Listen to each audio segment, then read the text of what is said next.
Welcome to TOCHI Stories. Please don't forget to like, subscribe, and turn on post notification because it will mean the whole world to me.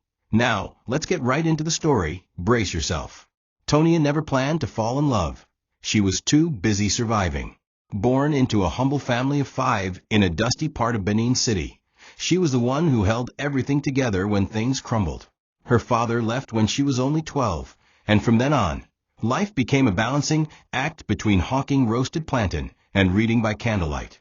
Getting into the university was a miracle funded by the little savings her mother made selling fruits, and the occasional kind stranger who paid her transport fare.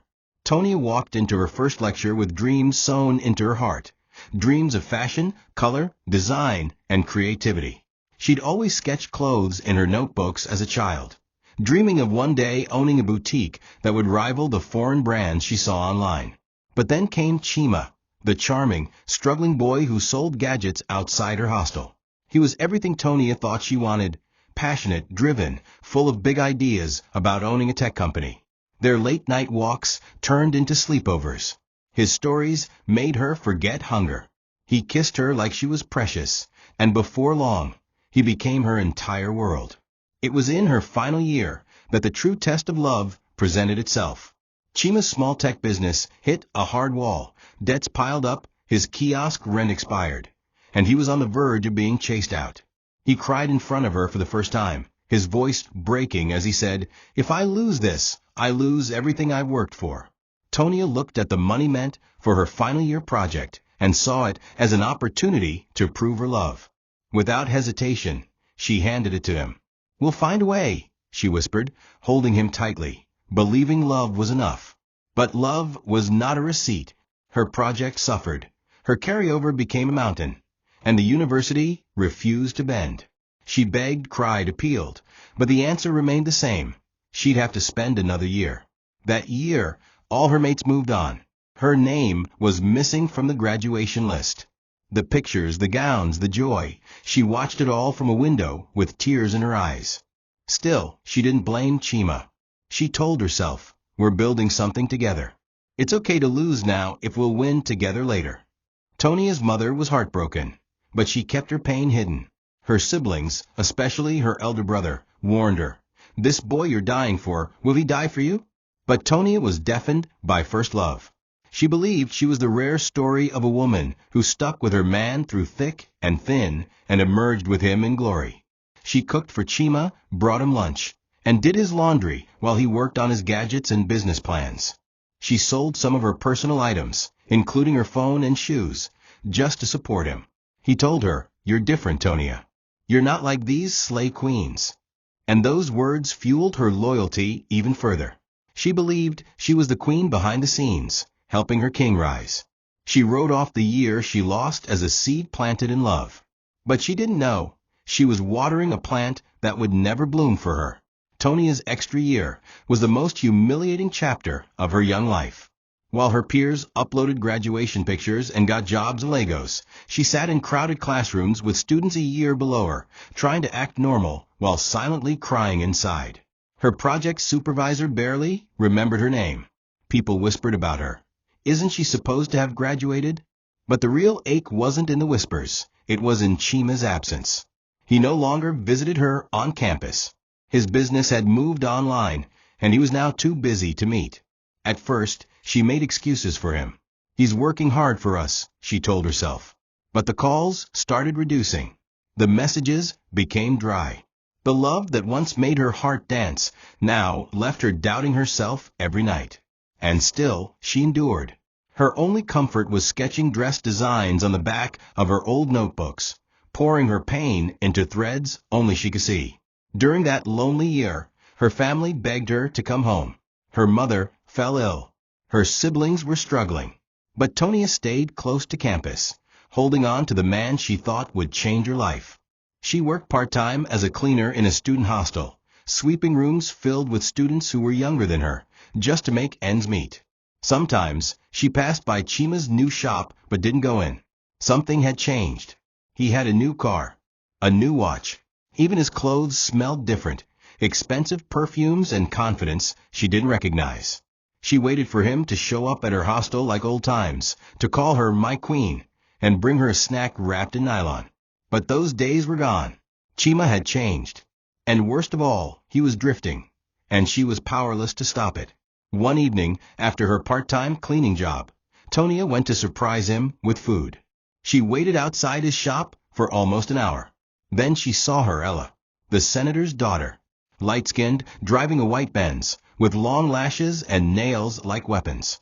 Tonia watched as Chima laughed and opened the car door for her, his hand resting gently on her waist. It felt like her heart fell into her stomach.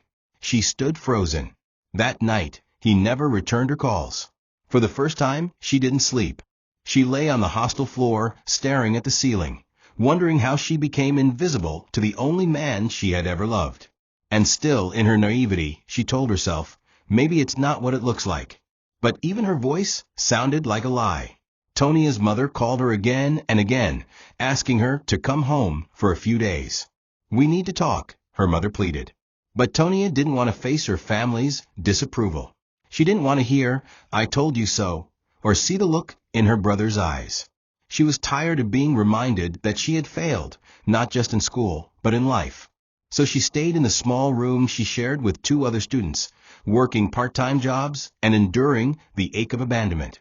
The only thing she clung to was the memory of Chima holding her and promising, one day we'll be rich, and everyone will see that love truly wins. She still believed him. Or maybe she just didn't know who she was without him.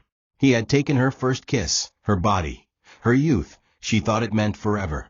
But what she didn't realize was that Chima had already started building a new forever, with someone else. As the months dragged on, Chima's absence became bolder. He stopped calling. He didn't even pretend anymore. When she confronted him one evening near his kiosk, he brushed her off. Tonia, stop embarrassing yourself. I'm busy. His tone was sharp, and his eyes were cold. Tonia couldn't breathe. She asked about the money she gave him, about their dreams. He laughed. You gave it because you wanted to. Nobody forced you. That night, she cried in the public hostel bathroom, pressing her mouth against her towel so no one would hear her sobs. She began to wonder if she'd imagined everything. The love, the sacrifice, the shared dreams, had they all been one-sided? Eventually, Tonia made one final mistake. In a desperate bid to confront Ella and get her man back, she approached them both at a mall, hoping to appeal to Chima's heart. But instead of clarity, she met cruelty. Ella looked her up and down, laughed, and said, "This is the girl you told me was a parasite? I thought you were joking." Chima didn't defend her. In fact, he chuckled and said, "She's just a poor girl with dirty clothes. She used to be useful." Tonia felt the world tilt. Then he pushed her gently aside, not violently, but enough to tell her she didn't matter. That moment broke something deep inside her. The crowd stared. Some people laughed. Her shoes were dusty, her dress torn at the side, her dignity scattered like dust.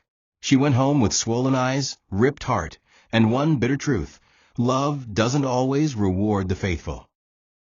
Tonia's room became her prison, a dark box of regret and memories that refused to let her rest.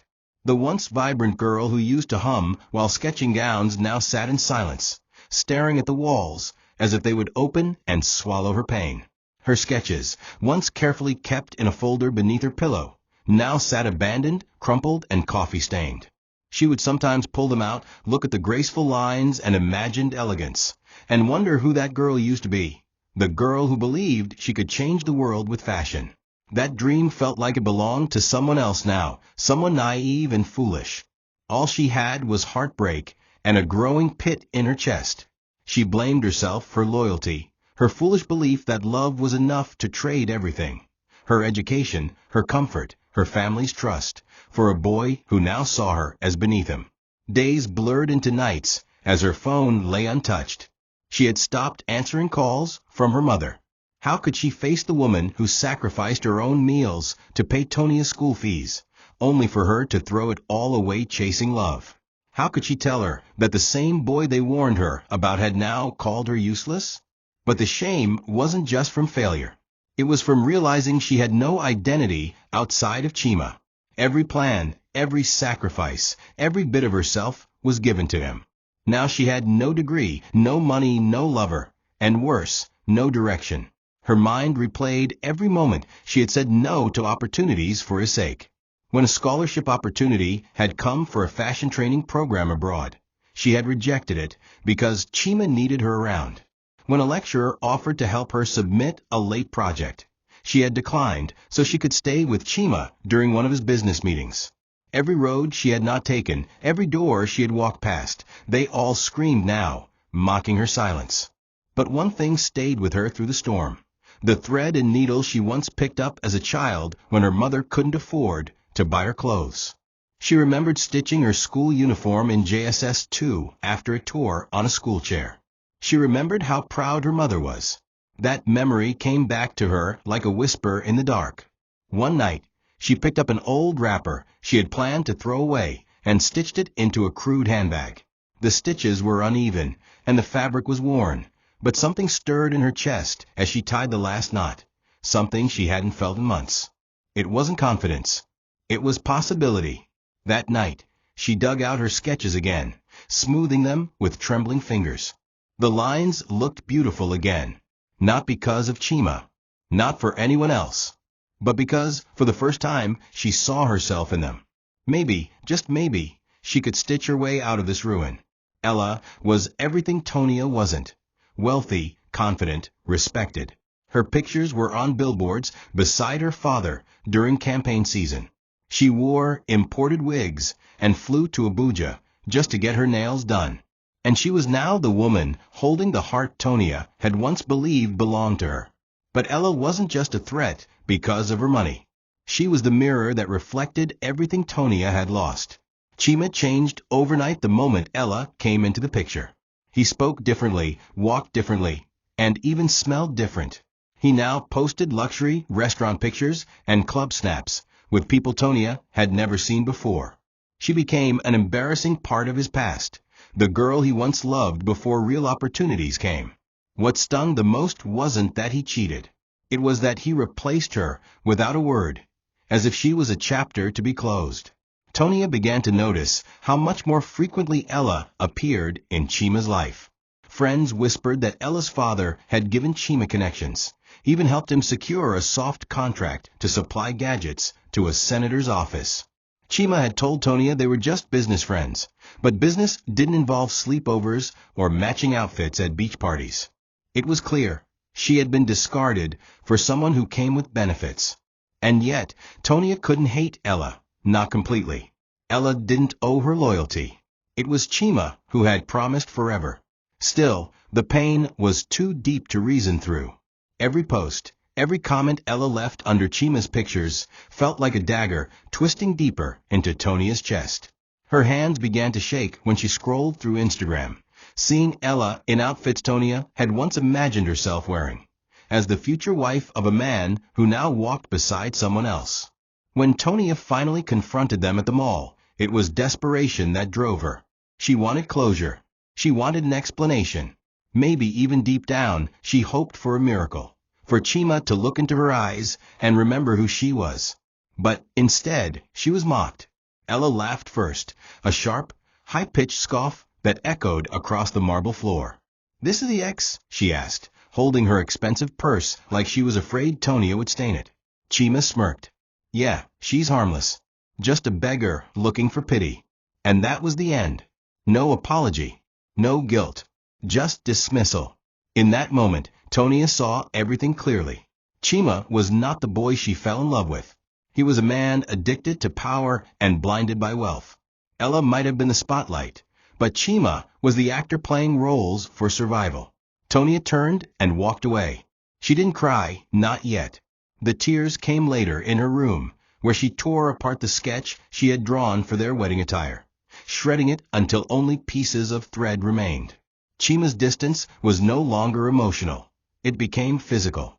He stopped replying to Tonia entirely. When she passed his new gadget store, she saw other girls laughing inside. His smile, once reserved for her, now belonged to anyone with lipstick and luxury. Rumors spread quickly in a small town, and soon Tonia became the butt of jokes. The girl who gave her school fees for love. they said. She thought suffering and love meant marriage. It wasn't just her dignity that was lost. It was her identity. She became invisible. No one saw the girl with dreams anymore. They only saw a broken lover who gave too much. She found herself sleeping more often just to escape the pain of waking up. She skipped meals, avoided mirrors, and stopped answering even her closest friends' messages. Her silence became a cocoon. She would sit for hours sewing torn clothes with thread and needle, not because anyone paid her, but because she needed something to fix when everything around her was broken. The only time her heart beat with purpose was when she picked up a needle. Each stitch felt like therapy. She started repairing her old clothes, sewing them into newer designs, not for fashion, but survival. Soon, a few curious neighbors brought their damaged clothes, more out of pity than admiration. But Tonia didn't care. It gave her a reason to wake up. She charged little, barely enough to buy food, but each customer reminded her that her hands still had value, even if her heart was in shambles. She no longer waited for Chima. She no longer cried when he passed by without looking at her. Pain had taught her silence. Silence had taught her power. But just when she thought her heart was done breaking, it shattered one more time. One afternoon, as she walked past a shop, she heard Chima's voice. He was laughing, and beside him was a girl, not Ella, but someone new. "You day waste time like that girl Tonia? That one-way carry last," he said, loud enough for everyone to hear. The group around him burst into laughter. Tonia stood outside, paralyzed. She thought about walking away, but her legs didn't move. The boy she gave everything to had turned her into a punchline, a forgotten lover, a walking tragedy. She returned home that day and locked the door. She didn't cry. She sat beside her sketches, picked up her needle, and whispered to herself, "If I can't be loved, I will be remembered." That was the moment she made a silent vow, to sew her story into fabric, to turn the very thread that was used to mock her into something the world would one day admire. The day that changed everything for Tonia was not marked by thunder or chaos. It came quietly, like a whisper that turned into a scream. She had been warned not to go, but she needed answers. She needed to see for herself that the man who once called her his whole world now belonged to someone else. Dressed in a faded blouse and patched jeans, she walked with trembling steps into the restaurant where Ella and Chima were rumored to spend their evenings. She wasn't there to beg. She was there to face her fear, to confront the pain instead of letting it choke her in the silence of her room. She stood by the door, watching as Chima fed Ella a spoon of dessert, their laughter echoing across the hall. Ella wore a peach gown that hugged her body like wealth clung to her name. Her nails were long and glossy, her hair curled into perfection. Tonia, in contrast, felt like a stain on the glass. She stepped forward, unsure of her words.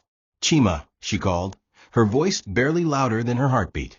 The laughter died. Chima looked up, and the moment their eyes met, something in Tonia's soul collapsed. There was no warmth, no familiarity, just irritation, like she was an inconvenience. "Tonia," he scoffed, exchanging a look with Ella. Ella leaned back, crossed her legs, and smirked. "You again? Didn't you get the message the last time?"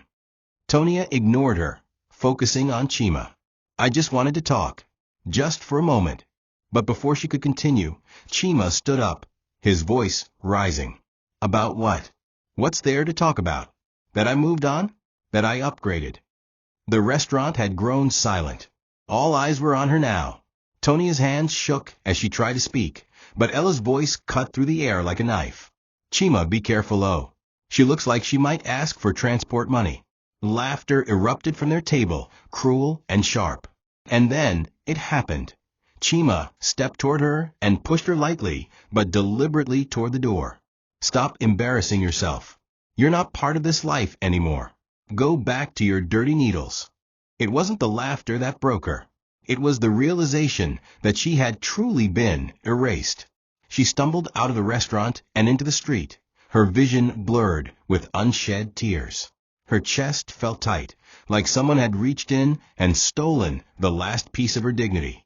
She kept walking, not knowing where she was going. The stares, the whispers, the echoes of mocking voices followed her like shadows. That night, she lay on her floor, clutching her sketchbook like a lifeline. She didn't eat.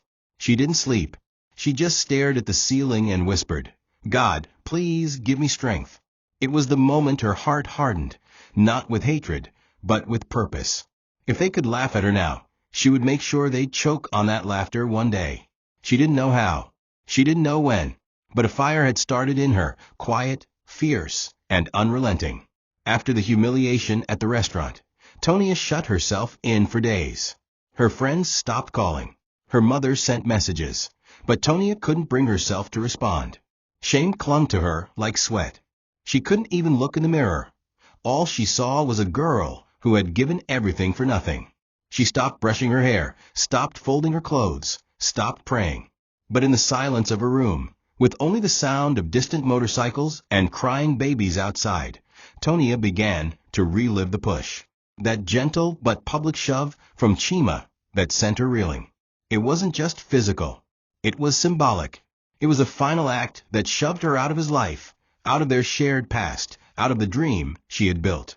She remembered the look in his eyes, like she was a stranger, a parasite, not the girl who had once slept on the floor just so he could have a mattress. Her body was drained, but her mind began to rebel. Why am I still on the floor? Why am I still the girl begging for respect? Those thoughts became louder than her grief. One evening, she got up, picked up a torn dress from her heap of old clothes, and started mending it by hand. It wasn't for anyone. It wasn't for sale. It was, for her, to prove she could still make something whole. Her fingers bled from the rusted needle. The thread tangled and snapped more than once. But she persisted. For the first time, sewing wasn't about fashion. It was about survival, about control, about reminding herself that her hands still worked, that her worth wasn't tied to a man or a relationship. When she finished stitching that dress, she hung it up beside her window and stared at it like it was a battle trophy. She whispered to herself, "If no one believes in me, I will." From that moment, she became a different woman. She didn't throw away her pain. She wore it like armor. She went from house to house, asking for old clothes to repair, offering her skills in exchange for food or fabric scraps. Some mocked her. Some pitied her. Others handed her rags and slammed the door. But a few kind souls, especially old women and single mothers, saw something in her eyes and gave her a chance. Tonia would sit under mango trees with her thread and needle, repairing torn clothes with precision. She sewed without a machine, without a shop, without capital. Just her hands and her broken heart. The laughter from Chima and Ella still rang in her ears, but it no longer pierced her. It fueled her. She began stitching from dawn to dusk. And though her eyes were swollen and her back ached, she smiled again, not because life had become easy, but because she was no longer waiting to be chosen.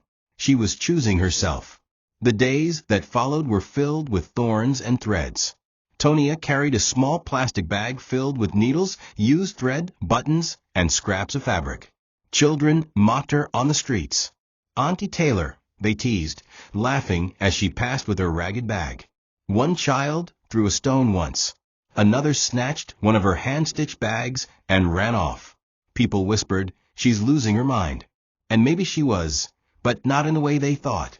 Tonia was shedding. She was burning down everything she used to be so something new could rise.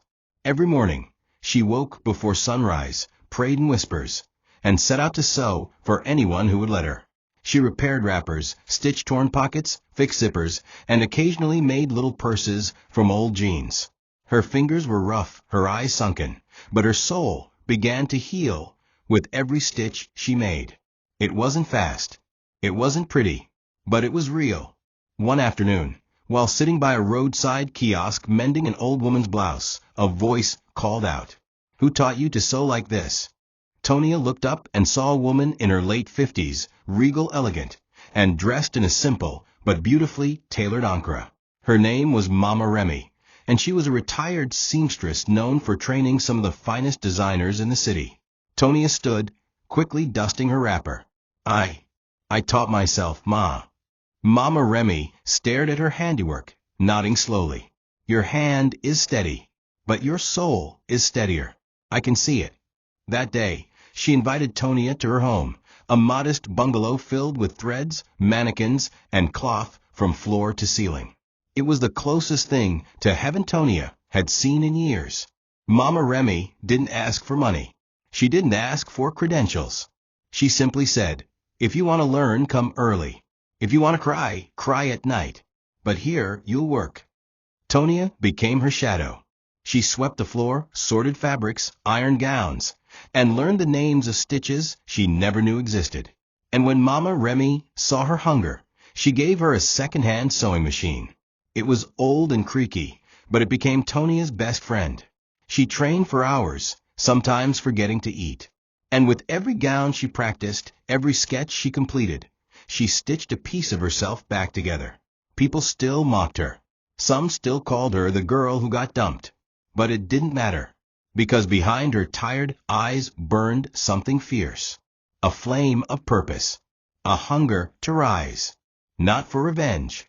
Not for show. But because she had spent too long waiting for someone to save her, and she had finally realized the only savior she needed was the girl staring back in the mirror. Tonia's life under Mama Remy's mentorship was nothing like she expected. It wasn't glamorous, and it certainly wasn't easy. Mama Remy was kind but firm, a woman who believed that greatness required discipline.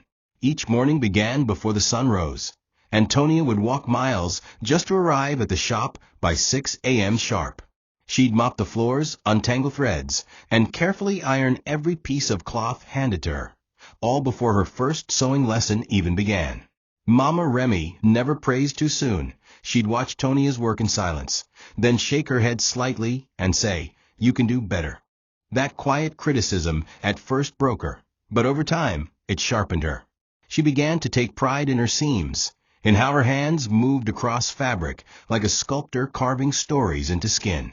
She started sewing in the dark, literally and emotionally, stitching by candlelight in her small room at night, and sewing her tears into each piece she worked on. With every passing week, something started to shift inside her. She no longer dressed to hide her shame. She began to style herself in the very pieces she created. Her confidence didn't return all at once. It came in fragments.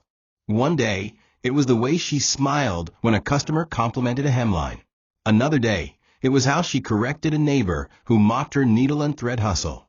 "Call it struggle," she said, "but watch me sew my future with it."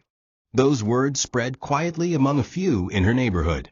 A young girl came to her with a torn school uniform and asked if she could fix it. Another woman brought a blouse she had thrown away years ago. Slowly, the whispers about her changed.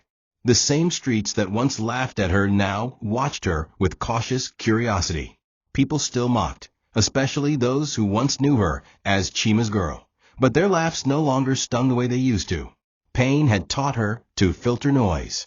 It was during one of those late-night sessions, sewing a faded piece of ankara into a new purse design, that she truly realized something. Her hands could do more than mend clothes. They could create beauty from ruin. And if her hands could transform cloth, maybe her life wasn't beyond repair either. Mama Remy noticed it too.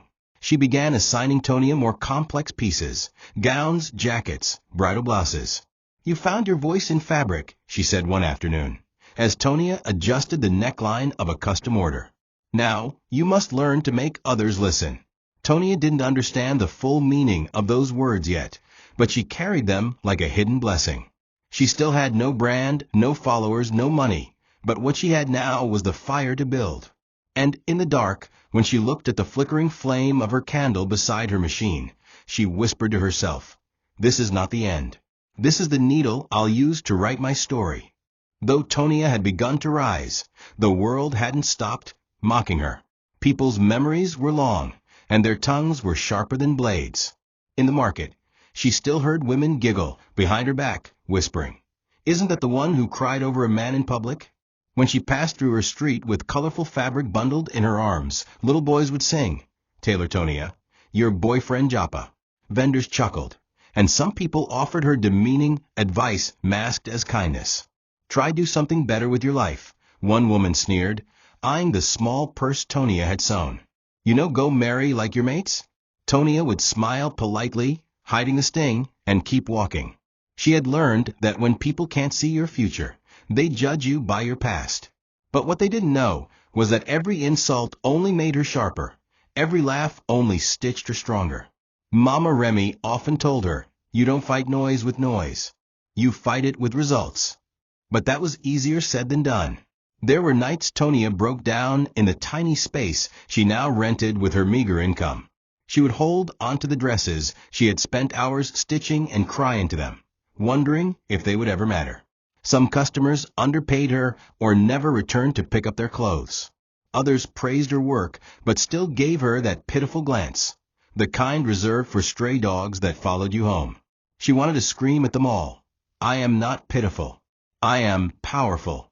But instead, she poured her rage and hope into every stitch, perfecting her cuts, refining her lines, building her art like a quiet storm waiting to be seen. In the back of her mind, Chima's voice still echoed, "She used to be useful, and she used it as fuel, not chains." One rainy afternoon, as she stood under a leaking zinc shade trying to protect her fabric from the downpour, a woman from the market passed by, holding a newly sewn blouse. "This is the girl who made it," she said, pointing at Tonia. The other women around turned to look. Some nodded. One of them, the same one who had once mocked her in the plaza, stepped forward and asked, "Can you sew for my sister's introduction ceremony?" Tonia didn't smile. She simply said, "Bring the fabric tomorrow." That moment felt small to them, a transaction. But to Tonia, it was thunder in her chest. She went home that night, wet and tired, and sat at her machine with the fan barely rotating beside her. She didn't have Instagram followers or wealthy clients. She didn't have Ella's Benz or Chima's new gadgets.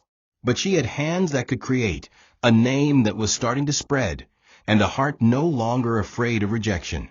They could mock her all they wanted. Soon, they'd wear her name without even knowing it. The day she met her idol wasn't planned. It was divine timing wrapped in chaos.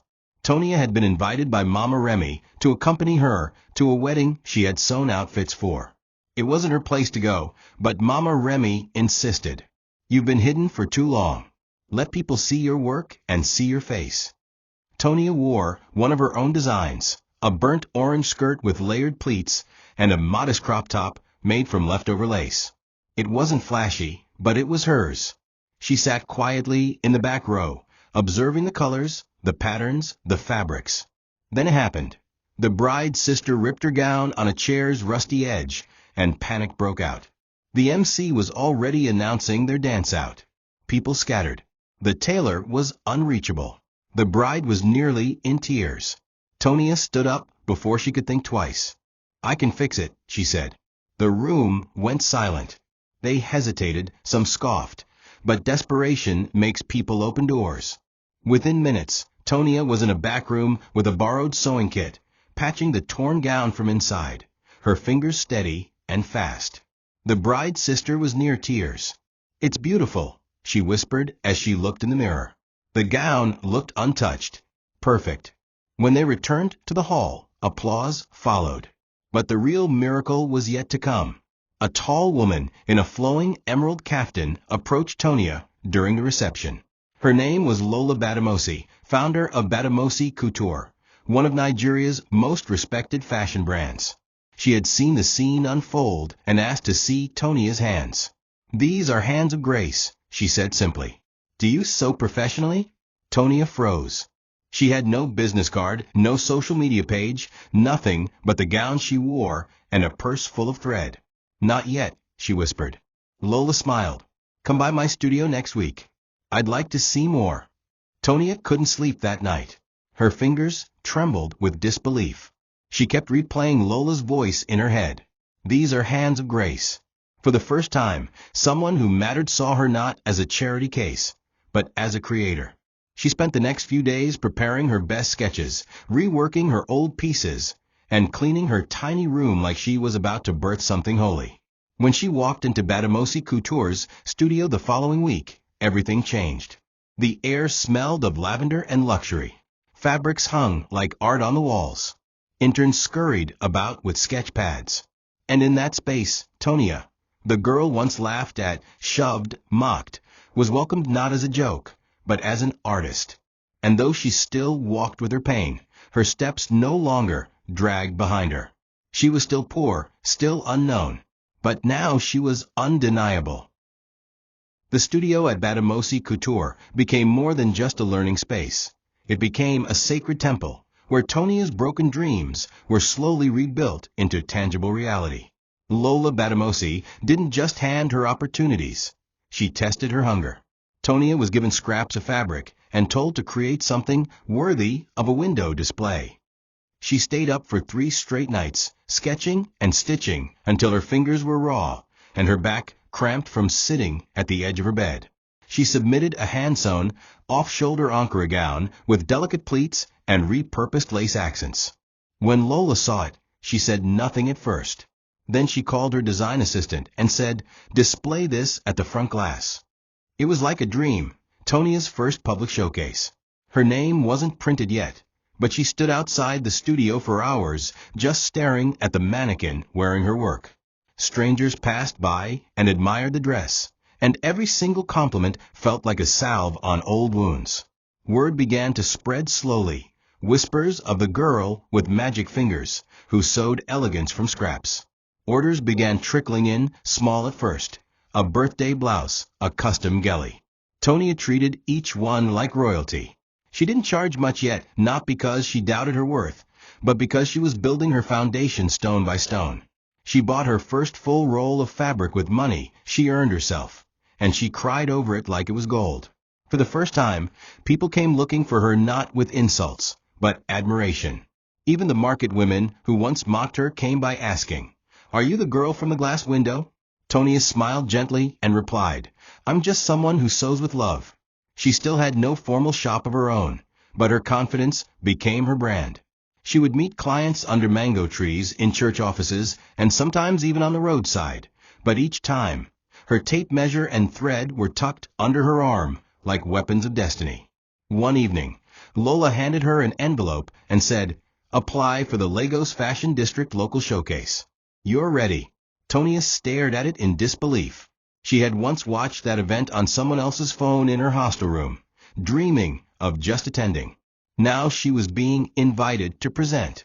She worked tirelessly for weeks, hand-making a mini collection of 6 outfits, each inspired by her journey. One gown was named Redemption, stitched in deep burgundy with exposed thread lines to symbolize scars turned beautiful. Another was Faith in Tatters, made from patched ankara pieces that formed a majestic silhouette.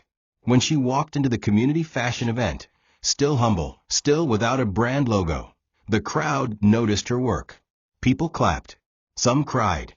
A local influencer tagged her anonymously as the seamstress with a testimony. For Tonia, it was more than applause. It was her first true victory, not over others, but over the shadow of who she once was. While Tonia rose from thread and pain, Chima was drowning in the very luxury he had once worshipped. At first, his life with Ella felt like everything he had ever prayed for: fast cars, expensive restaurants, and an entirely new social class that treated him as the boyfriend of a senator's daughter. Ella's influence bought him contracts, put him on red carpets, and gave him access to people he once only saw on magazine covers. But Chima didn't grow into this new world. He only consumed it. He bought designer shirts without thinking, popped champagne at clubs for people who barely knew his last name, and began cheating on Ella barely months into their relationship. At first, he thought he could hide it. But like every boy who thinks his lies are clever, he underestimated the power of a woman with access and surveillance. Ella was no fool. She had loved Chima with a certain excitement, the thrill of dating a struggling man with ambition. But over time, she realized Chima's ambition had a ceiling: money. Not growth, not vision, just the next flashy moment. She began noticing late-night messages on his phone, excuses about work meetings that ended at 2 a.m., whispers from her friends who had seen him with random girls in Lekki. One night, she confronted him with evidence: pictures, chat screenshots, even a hotel receipt with a woman's name. Chima tried to lie, then tried to shout, then finally begged. But Ella's heart had already left. She didn't make a scene. She didn't cry. She simply called her driver and left. And the next morning, her father's accountant revoked every support Chima had ever received.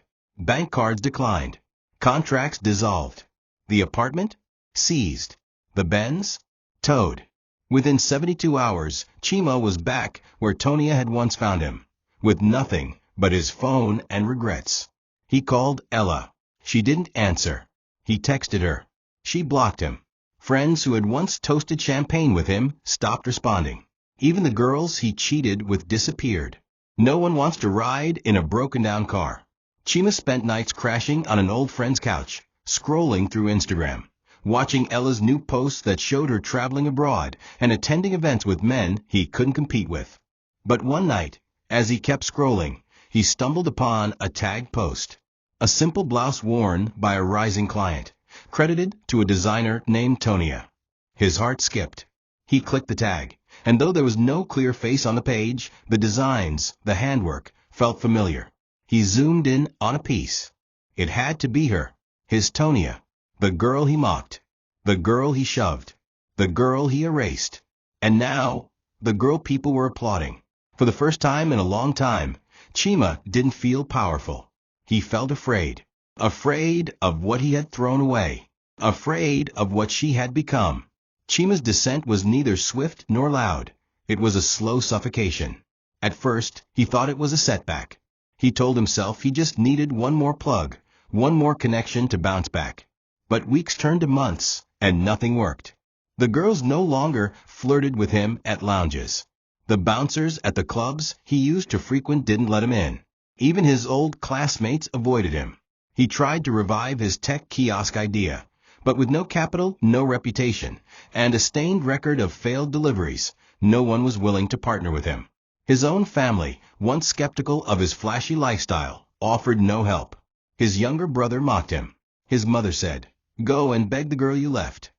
The word stung. And yet, in the middle of all his failure, Chima found himself haunted not by Ella, but by Tonia. Her tears, her loyalty, the thread and needle she once carried like a beggar's tool. He remembered how she used to call him "my king," even when she had nothing to eat. Driven by guilt, pride, and desperation, Chima decided to find her.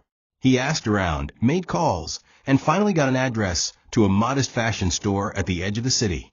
When he arrived, he wasn't prepared for what he saw. The name on the signboard was Sewn from Ashes, and the moment he stepped inside, his heart collapsed.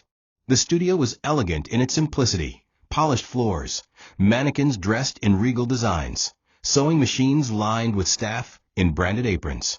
In the corner, he saw her, Tonia, dressed in a silk green gown of her own creation, radiant and composed. She looked up, and for a brief second, their eyes met. Chima expected tears, anger, maybe a scream. But she simply looked at him like he was a forgotten memory. "Can I help you?" she asked, her voice calm. Chima stammered. It's me, Chima." She nodded slowly. "I know, but I'm not looking for anything that went out of stock." The humiliation was complete. He tried to apologize, words tumbling from his mouth like broken glass. "Tonia, please. I made a mistake. I was lost. I was stupid. But she raised her hand gently. "I forgave you a long time ago," she said. "But not because you deserve it, because I needed to let go." Chima felt something inside him break, a part of him that had never truly faced consequences. "Do you have a job for me?" he asked, voice barely audible. Tonia looked at him for a long moment. Then she pointed to a delivery box by the counter. "You can start by carrying that to the dispatch rider outside." She turned back to her work, leaving him standing there, empty, shrunken, and alone. And as he picked the package with shaking hands, the words on the label stared back at him. Handcrafted by Tonia. He had once laughed at her torn clothes. Now, he carried the very clothes he once despised. Tonia stood in front of the mirror in her modest office above the shop, wearing a tailored purple gown she had designed herself, tracing the embroidered details with a gentle hand. Behind her was a framed sketch, The very first drawing she made as a little girl, salvaged and restored. Her shop, Sewn from ashes, was no longer a dream. It was a living, breathing place of creativity and healing. What began with a borrowed needle and torn clothes had become a bustling fashion house, with clients who traveled hours just to be measured by her hand. She had no fancy billboard, no television adverts, but her name moved quietly through whispers, from wedding vendors to event stylists, from local boutiques to church ministers. Women who once avoided eye contact with her in public now booked months in advance, hoping to wear a Tonia original to their special occasions. She didn't walk in pride. She walked in purpose. Her staff consisted of 6 young women and 1 elderly tailor, all of them once unemployed or dismissed by other employers. Tonia saw herself in each of them. Some had been mocked for lacking education, others for being single mothers. To Tonia, they weren't liabilities. They were stories waiting to be restitched. She trained them not just to sew, but to believe. Every morning before the machines started humming, they stood in a circle, sharing a brief word of encouragement. Sometimes she read from a devotional, sometimes from her own diary. "We are more than broken dreams," she would say. "We are golden threads pulled through the fire." The workshop was filled with laughter, music, and the constant rhythm of foot pedals. And though she could now afford better clothes, she still wore pieces she had made from leftover fabric, a quiet reminder of her beginning. Outside her studio, people no longer whispered in mockery. They whispered in awe. Parents came asking if their daughters could learn under her. She had created something bigger than just fashion. She had built a movement, one of dignity, one of second chances. And though her fame was still quiet, it was beginning to roar. Every weekend, another bride proudly posed in a gown sewn from ashes. Every social media tag grew the story she hadn't even tried to write. And yet, Tonia remained grounded. She still cleaned her workshop herself on Sundays. She still remembered the smell of the torn blouse she first repaired with trembling hands. She still passed by the spot where Chima had mocked her with Ella and nodded to the air, as if honoring the girl who had walked away in tears. But what she didn't know yet was that her next customer would not only shock her, it would change everything. Chima hadn't planned to walk past the shop. He was jobless, dejected, and worn out from another failed business meeting. His clothes were creased, his phone had cracks across the screen, and his last 2 meals had come from a roadside food seller who gave him credit out of pity. He was a shadow of the man he once pretended to be. No car, no house, no reputation. When he wandered into the street where Tonia's shop stood, he didn't notice the signboard at first. But then he stopped. Sewn from ashes. The name alone sent chills down his spine. Something about it whispered of rebirth and pain. He squinted at the logo, then slowly stepped closer to the glass. That was when he saw her, standing confidently beside a mannequin, pinning fabric with such elegance that it humbled him. She was surrounded by staff, giving instructions calmly. She looked different, not just in style, but in spirit. She glowed, not with wealth, but with something deeper. Authority, fulfillment, peace. He stepped back and read the shop slogan etched onto the logo, created by broken hands, worn by queens. Chima swallowed hard. The words felt like a slap. He stood frozen, unsure whether to run or enter. Then, perhaps driven by shame more than courage, he walked in. The bell above the door chimed, and Tonia turned. Their eyes met. The moment stretched long and quiet. She didn't gasp. She didn't flinch.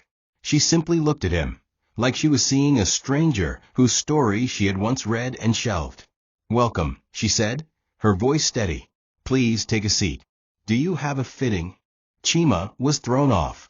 "Tonia, it's me, Chima." She nodded. "I know," but she didn't smile, didn't ask how he had been. She just returned to her task, her hands moving with grace. "I didn't come for clothes," he said, now feeling foolish. I wanted to talk. I messed up. I see that now." But Tonia didn't offer him closure wrapped in kindness. She didn't cry, nor did she attack him. Instead, she looked up and said, "You already talked, Chima.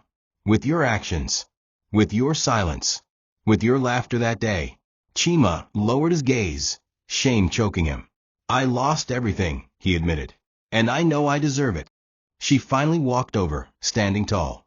I lost everything too, Chima. But I rebuilt. Not because anyone helped me, but because I refused to stay buried. He nodded slowly, his hands trembling. If there's anything at all I can do, even just to work here. Tonia stared at him for a long moment, then pointed to a delivery bag. Take this to the dispatch rider outside. It was a simple gesture, but it said everything.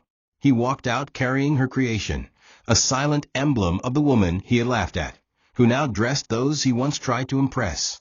His fall had been long, but nothing crushed him more than carrying a bag with the name Tonia stitched in gold thread. That evening, Chima returned, not out of pride, but from a place so low he no longer had room for shame. Tonia's quiet strength made it clear she would never hate him, but she would also never belong to him again.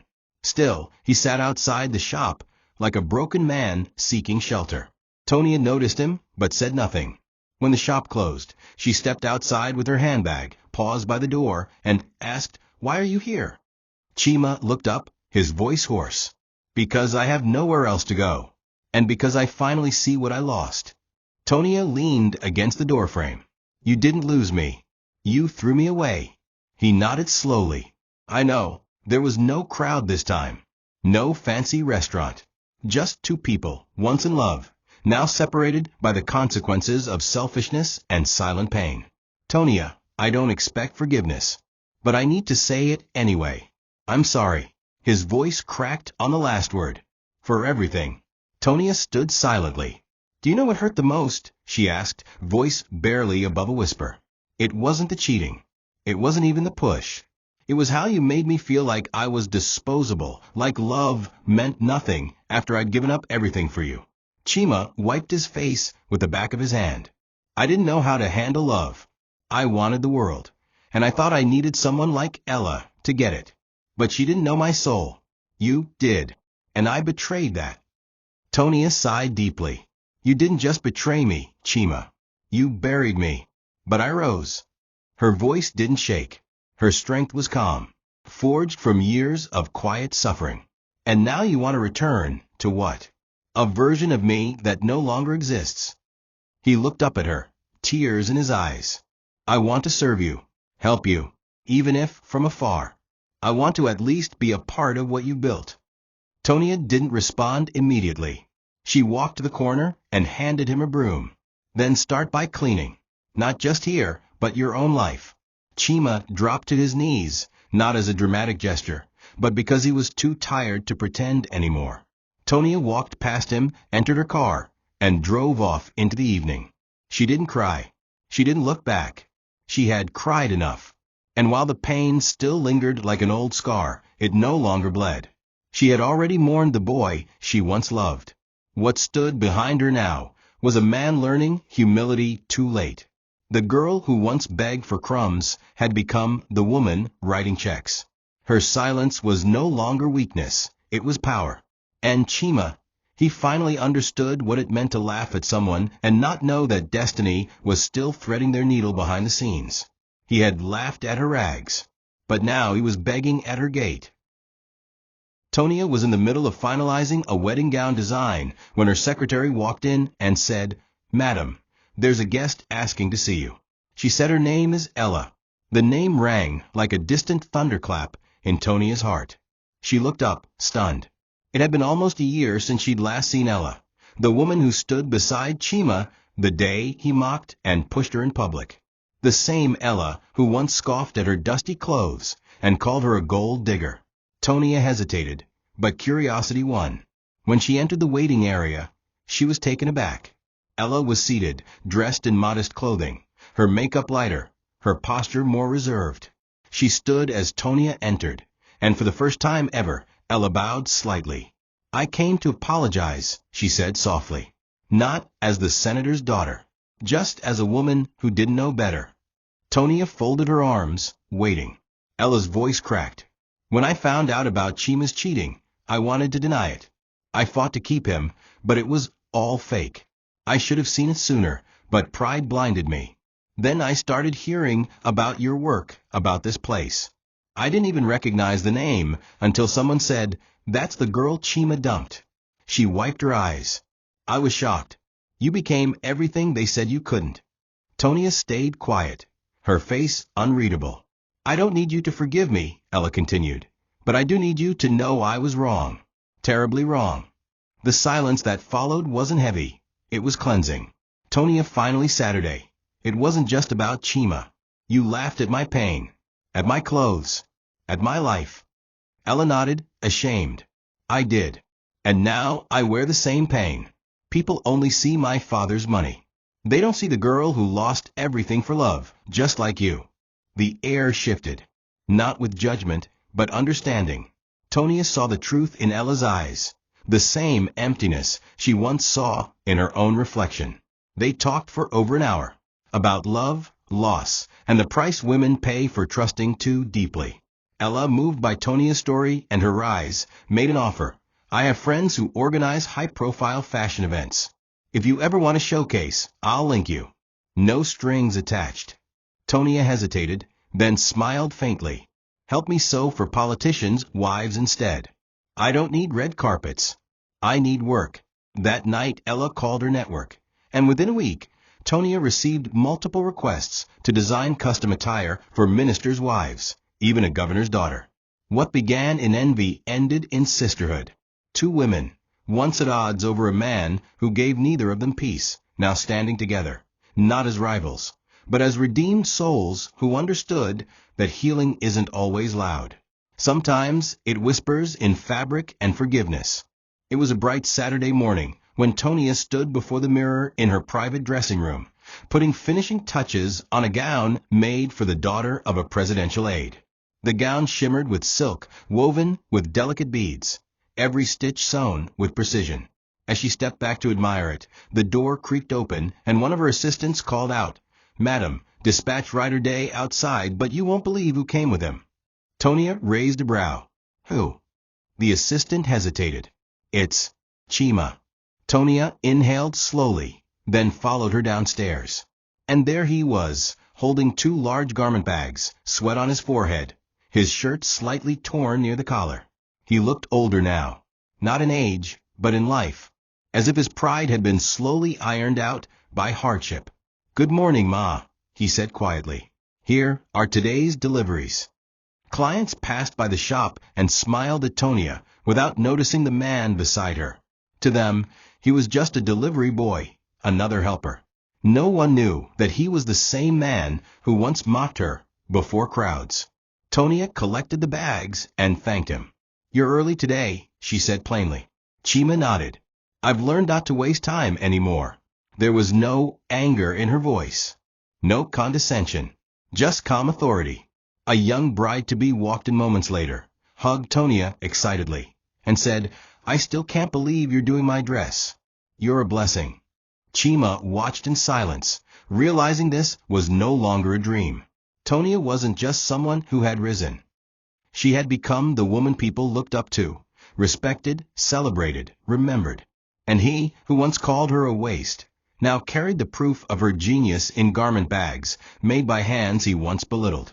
That evening, as Tonia closed up, she stood alone inside her shop and looked around, at the rows of gowns, the laughter of her staff packing up, the shelf where her childhood sketches now sat framed in gold. She thought of the first time she held a rusted needle, of how people called her mad for collecting rags. She thought of the push, the insult, the laughter, and now the applause. She didn't cry. She smiled, not the smile of someone who had won, but of someone who had endured. Outside, Chima sat on a bench, waiting to be paid for his day's work.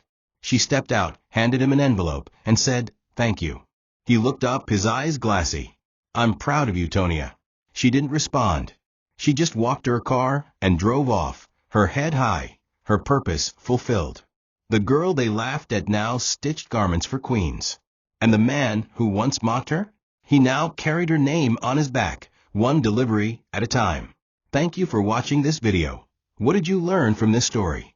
Drop it in the comments. Please make sure you like, comment, and subscribe to my YouTube channel TOCHI Stories for more.